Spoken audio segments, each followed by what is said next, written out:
Nitong isang araw nagkaroon ng early birthday celebration ang ex-PBB housemate na si Anton Vinzon na inorganized ng kanyang mga fans. Sa darating na February 7 ay isi-celebrate ni Anton ang kanyang ika-18 taong kaarawan.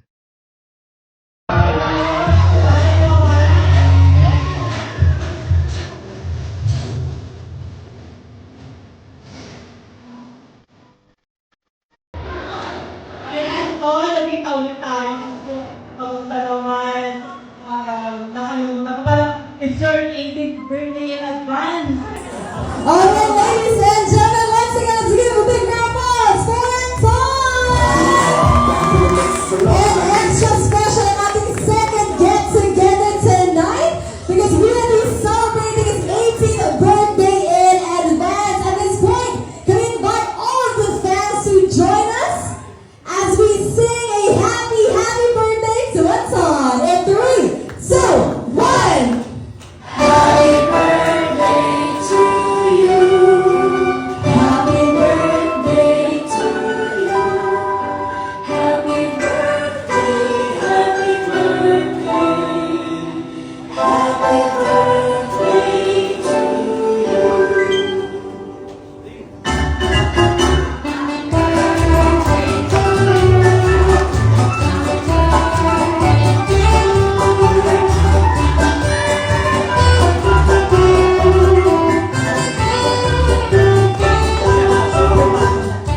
Alright, Anton, this is your moment. Close your eyes and make your birthday wish. Alright, happy, happy birthday to Anton, and thank you all for joining. Papasalamat po ako from the bottom of my heart. Thank you for everyone who believes in me. And sa lahat ng ginawa niyo talaga na effort and tsaga, yung gano'n ko kayo discipline. Hindi lang ako ka-disiplina, mas discipline kayo kaysa sa akin. Kasi araw-araw kayo pumupunta talaga sa akin sa event, sa birthday ko. Hindi ko talaga ina-expect na magkakaroon tayo ng ganitong karaming tao sa birthday ko. And ito talaga yung one of my bucket list. Sana maging marami pa tayo, palakihin pa natin to. And hindi to magiging possible kung wala kayo, guys. Kung wala kayo. And salamat talaga sa lahat ng bumubuo nito, ng event na to, sa organizers, sponsor, especially you guys, and especially God and my family. Kasi sila talaga yung rason kung bakit ako nandito din. And especially GMA, binigyan talaga ako ng gantong image, gantong pagkatao ko, and dito talaga ako nag-grow as a person. Kasi nung nagsisimula pa lang ako sa showbiz, hindi ko talaga akalain na magiging ganito ako. Akala ko basketball lang, pero parang may plano pa sa akin si God. And may goal pa sa akin na magbigay ng inspirasyon sa maraming tao. Yun yung goal ko. And guys, kasama talaga kayo sa bawat journey ko, sa bawat hamon ko. And I'm just really thankful and grateful na nandito kayo para pagdamayan ako na kasama ko kayo. And sa lahat talaga ng effort nyo, I really appreciate it, and I'm really thankful. Just really thankful. And ayun talaga, salamat talaga guys. I love you guys. Alright, thank you so much. May tingin-phone host ako ngayon, ha? Joke. Ayan.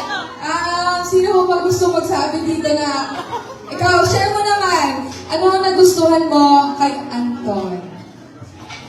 Well, shipping aside, we really love Anton for being true to himself. He's always been genuine to everyone, not just to the housemate, in everything you do, on your task. We consider you as one of the task layer. Kaya di ba, we always say na you're one of the big four that unfortunately we never had. But the fans that love you, be it whatever shape or be it your solid Anton fans, We're always here to support you. Aside from your genuine, you're also a gentleman. We really love how you treat girls or even your cowboy housemate. And that's one of the character na pinaka nagustuhan ng kahit na sinong nanonood ng PBB because you always respect women. Yes.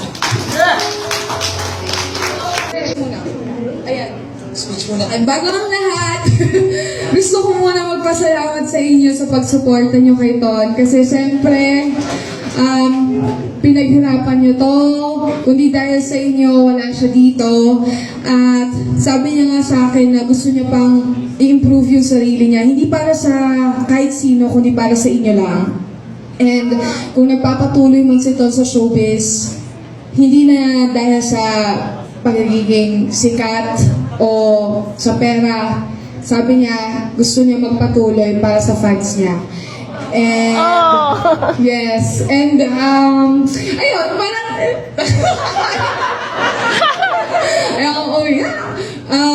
sobrang grabe yung improvement ni Ton from before pumasok siya sa Pinoy Big Brother, papunta siya ngayon. And wala siyang ibang pinasasalamatan, kundi syempre yung pamilya niya na kami yung pinanggalingan niya at kayo yung magiging final destination niya. Dahil hanggang sa pagtanda niya nandiyan kayo. You will be the witness of his growth and we're very thankful that you're here. Lalaki pa tayo. Lalaki pa to. Mag-recruit pa tayo. Networking pala to. Ay, open-minded ako. Ayan. Before ako mag-umpisa, syempre may gusto muna akong tanungin. Kung sino man sa inyo, syempre gusto kong sumagot kayo para may interaction tayo sa kanila. Gusto ko malaman kung ano yung isa sa mga bagay na nagustuhan nyo kay Ton. Okay, dito muna tayo. Si ate. Ang ganda naman ni ate. Hi! Taga saan ka, ate? Yeah?